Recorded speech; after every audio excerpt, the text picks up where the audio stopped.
صلاة الذي في كل سهر وفي سفر هماني هلا ماهن ما الأبس والسفر صلاة الذي في كل سهر وفي سفر هماني هلا ماهن ما الأبس والسفر.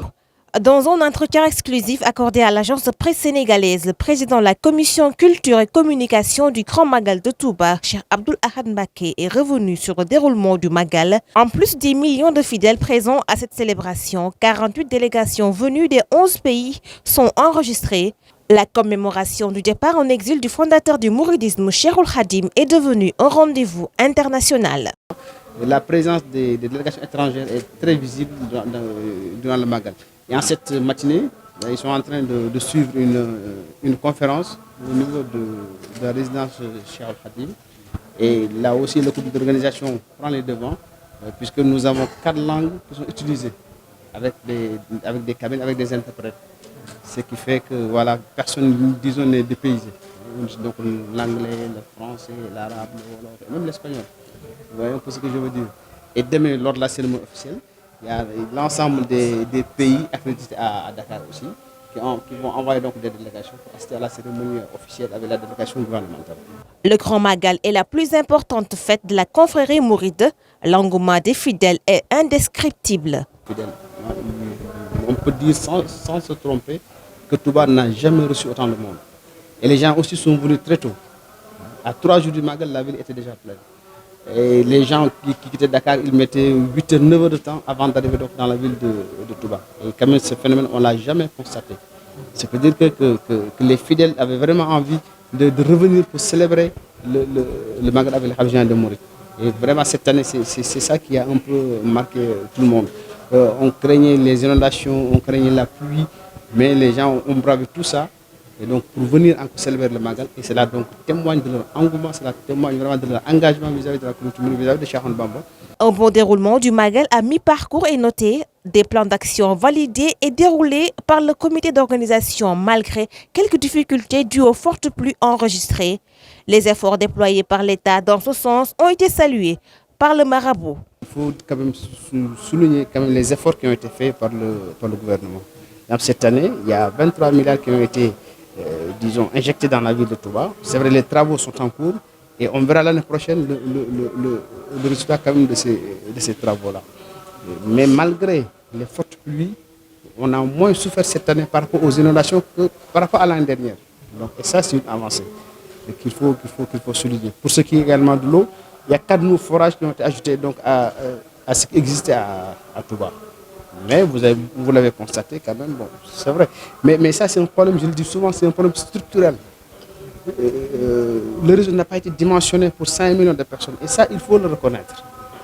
Quels que soient donc les efforts qui seront faits, le jour du Magal, il y aura toujours des difficultés parce que le réseau n'a pas été fait pour 5 millions de personnes. Mais là aussi, quand même, il y a beaucoup de quartiers qui avaient soif. Et cette année, quand même, il y a une nette amélioration par rapport aux éditions précédentes. Des efforts sont encore à faire dans la lutte contre les inondations dans la ville sainte à travers la bonne mise en œuvre du plan d'assainissement de Touba. L'année dernière, on a investi 4 milliards. Cette année, c'est 23 milliards. Il faudrait inscrire dans le budget qui vient aussi quand même, en tout cas, des fonds assez conséquents pour continuer à investir dans le plan d'assainissement de Touba. Parce que c'est un plan qui nécessite, je crois, pas moins de 170 milliards. Aujourd'hui, l'État est à 49 milliards. Il faudrait donc continuer les efforts là pour exécuter complètement ce plan. Et là, on fera l'évaluation et on verra que les choses quand même auront beaucoup changé. Le marabout est revenu sur les mesures prises par le Khalife général des Mourides dans l'enceinte de la mosquée, une manière de veiller au respect de la sacralité des lieux. C'est pour ça que cette année, pour la grande mosquée, tout ce qui est selfie, Snapchat, donc tous ces trucs-là, c'est interdit. Et il y a un d'ailleurs Mouhaddamatul Khidma qui est sur le lieu et qui veille sur l'interdiction. Donc, quelqu'un ne respecte pas cela, il n'entre pas dans la mosquée. Et je crois que quand même les fidèles l'ont globalement, disons, respecté. Et ça, que le Khalif aussi a une mission, disons, d'éducation. On ne peut pas, disons, rire de tout. Hein? Donc, la religion, ce n'est pas un jeu. Vous savez, donc, il ne faut pas jouer avec la foi des autres. Et quand on fait 9 heures de route, 10 heures de route pour venir à Touba, et je pense qu'on doit avoir quand même un comportement pour se recueillir sur le mausolée de Cheikh Ahmadou Bamba, et donc sur les mausolées donc, de ces différents saints qui sont ici à Touba, et donc prier.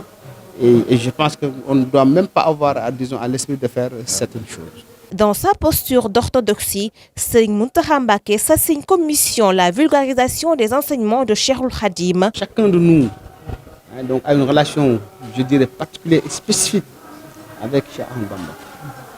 Et le fidèle qui vient à Touba, il doit d'abord connaître, en tout cas se fixer des objectifs assez précis. Pourquoi je me rends à Touba? Ça, c'est donc à chaque fidèle de se poser cette question-là et d'adapter son comportement par rapport, disons, à la réponse qu'il doit lui-même se donner.